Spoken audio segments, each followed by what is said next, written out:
Hey guys, check out these welding tools and supplies I found down at an estate sale. They had a bunch of welding rods down there. 6010, 6011, 6013, that one's almost full. That was a good find. 7018, bigger 7018s. All these nice PVC welding rod holders that somebody made. That should last me a while.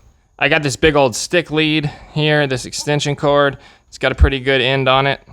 We need to adapt that to fit our machine though. It's a different plug, but that's no problem. You know how much these go for. All that copper, that's like $4 a foot. I got some air hoses down there. They look rough, but they're still good, trust me. I tested them. This old school grounding clamp right here will clean up nice. We can use that. It's really heavy duty. And there was a ton of grinding wheels down there. I mean, you can see they still got plenty of life left on them. That one's brand new. Plenty of life left. A big old boy right here. I got all these big ones you see up top. Snagged them up, why not?